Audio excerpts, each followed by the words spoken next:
Very warm good morning 11th class. In previous video we have discussed about modify principle of accounting. So two principle we have explained and you have learned two principle. Today we will continue third principle. तो third number का principal क्या है? Third number का principal है consistency. Okay, अब देखते हैं हम थर्ड नंबर का प्रिंसिपल क्या है, कंजर्वेशन. सो ये क्या होता है हम अब समझते हैं इसको. तो ये क्या होता है, यानी जिसको कहते हैं रूढ़िवादिता, है ना. बोलते हैं कि ये हो गया तो घर से ना निकलो, ये हो गया तो घर से नहीं निकलो, पल्ला की प्रथा अपना, ये इसको ही कहते हैं रूढ़िवादिता, है ना. कि यानी आप इतने पढ़े लिखे होकर रूढ़िवादिता की बात कर रहे हैं. तो वैसे ही अकाउंटिंग में भी कुछ प्रिंसिपल हैं जिसको कहते हैं कि उस सिद्धांत को कहते हैं कंजर्वेशन, है ना, यानी रूढ़िवादिता का सिद्धांत. अब ये सिद्धांत में क्या है अब हम समझते हैं. इस सिद्धांत के अंतर्गत क्या होता है कि बिजनेस में जो भी पॉलिसी है उसका सुरक्षित पॉलिसी, जो हमारे लिए सेफ पॉलिसी है, उसको क्या किया जाता है, अपनाया जाता है और उसी के पथ पर पाथ पे हम चलते जाते हैं जो हमारे लिए सुरक्षित है. अब सभी जो हमको मालूम है कि संभावना है हानि की यदि संभावना है तो लेखांकन में या अकाउंटिंग में हमको स्पष्ट किया जाता है. किंतु जो अगर संभावना है हमको कंजर्वेंसी, तो क्या होगा, यदि लाभ की यदि हमको कंजर्वेंसी है, संभावना है, तो उसके विषय में कुछ भी नहीं कहा जाता.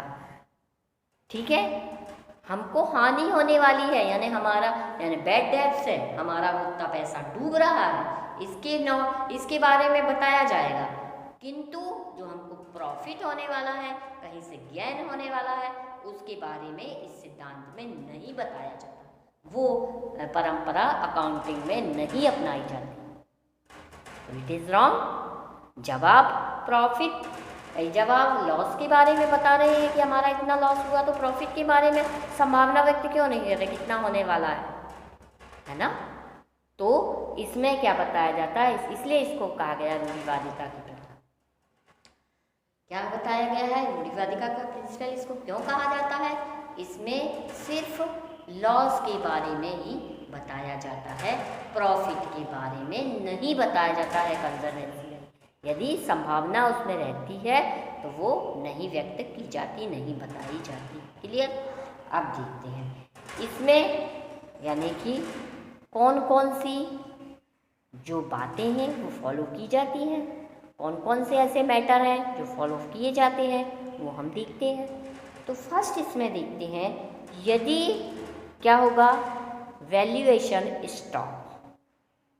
वैल्यूएशन स्टॉक में हम क्या करते हैं, यदि मार्केट वैल्यू और जो कॉस्ट होगी, क्या होगी, मार्केट वैल्यू और जो कॉस्ट होगी स्टॉक की, तो जो होगी कम, ठीक है, लेस देन, जो कम होगी उसी को इसमें दिखाई जाती है ना.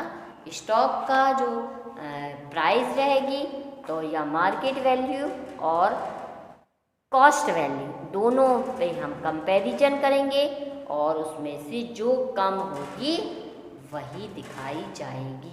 क्लियर. अब सेकंड नंबर क्या है, को गुडविल है उसको क्या किया जाता है, राइट डाउन किया जाएगा. ठीक है, अपलेखित जिसको कहते हैं, तो वो कर दिया जाता है. अब थर्ड नंबर पर जो बैड डेट्स हैं तो उनके लिए क्या करते हैं, प्रोविज़न किए जाते हैं. और फोर्थ नंबर पर जो एसेट है उसको क्या है, डेप्रिसिएशन माइनस करने के बाद शो किया जाता है. किंतु डेप्रिसिएशन तो आपने माइनस कर दिया, किंतु जब वो जो हमारी एसेट है उसकी प्राइस बढ़ी तो वो नहीं दिखाई जाती। ये रॉन्ग है एक प्रकार से कि जब आप डेप्रिसिएशन लगा रहे हैं माइनस करके दिखा रहे हैं, किंतु यदि प्राइस बढ़ रही है तो नहीं दिखाते हैं। तो ये है इसमें एक पॉइंट। फिर क्या किया जाता है कि वैल्यूएशन ऑफ इन्वेस्टमेंट, ये क्या किया जाता है, जो मार्केट वैल्यू रहेगी और जो उसकी कॉस्ट रहेगी उसमें जो कम होगी वो दिखाई जाएगी, लेस देन। ओके, क्लियर, आपको समझ में आया? अभी एक बार इसको और मैं समझा दूं आपको कि इस प्रिंसिपल के अंतर्गत क्या होता है कि लॉस दिखाया जाता है अकाउंटिंग में, किंतु प्रॉफिट नहीं दिखाया जाता। तो इसमें कई जो मैटर हैं वो फॉलो किए जाते हैं। जैसे स्टॉक का वैल्यूएशन जब होता है तो स्टॉक का जो मूल्य होगा, स्टॉक का वैल्यूएशन करते समय जो मार्केट वैल्यू और कॉस्ट वैल्यू दोनों में कंपैरिजन होगा, देखा जाएगा, जो कम होगी वो दिखाई जाएगी। फिर गुडविल को राइट डाउन कर दिया जाता है।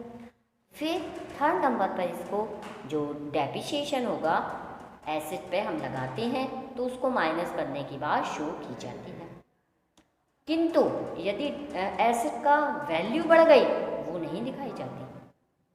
क्लियर? और इन्वेस्टमेंट जब हम करते हैं तो उसकी कॉस्ट जितनी रहेगी, जितना हमने इन्वेस्टमेंट किया है और उसकी मार्केट वैल्यू, दोनों को कंपैरिजन किया जाता है और फिर उसका क्या दिखाई जाती, उसकी वैल्यू दिखाई जाती है। क्लियर? आई होप ये क्लियर है आपको। नेक्स्ट देखते हैं टाइमलाइननेस। तो इसमें क्या किया जाता है, टाइमलाइननेस और फोर्स, इसको क्या है, एंड फोरकास्टिंग प्रिंसिपल है ना, दोनों कह सकते हैं, या टाइमलाइन या फोरकास्टिंग प्रिंसिपल, यानी समय से बांधा हुआ टाइमलाइन और यानी कि फोरकास्टिंग यानी दूर तक सोचना है ना, इन फ्यूचर तक सोचना इस सिद्धांत ने बताया। तो ये क्या है, ये एक मॉडर्न प्रिंसिपल माना जाता है अकाउंटिंग का, ये एक मॉडर्न प्रिंसिपल माना जाता है। इस प्रिंसिपल के अकॉर्डिंग क्या होगा, अकाउंटिंग में टाइम का बहुत ध्यान रखा जाता है। ओके, इस सिद्धांत के अकॉर्डिंग क्या हुआ जाता है, टाइम का बहुत ज़्यादा ध्यान रखा जाता है और रखना इसमें चाहिए, must, it should be must, है ना। और इसके बाद समय पर समय की यानी इस सिद्धांत में बहुत ज़्यादा वैल्यूएशन है। ठीक है बच्चों, आज की इस वीडियो में बस इतना ही। नेक्स्ट वीडियो में आपसे फिर मिलेंगे, तब तक के लिए आप इतना रिवाइज करिएगा और इसके नोट्स बनाना चाहे तो नोट्स भी बनाइए। नेक्स्ट वीडियो में हम आपसे फिर मिलेंगे और नेक्स्ट प्रिंसिपल को एक्सप्लेन करेंगे।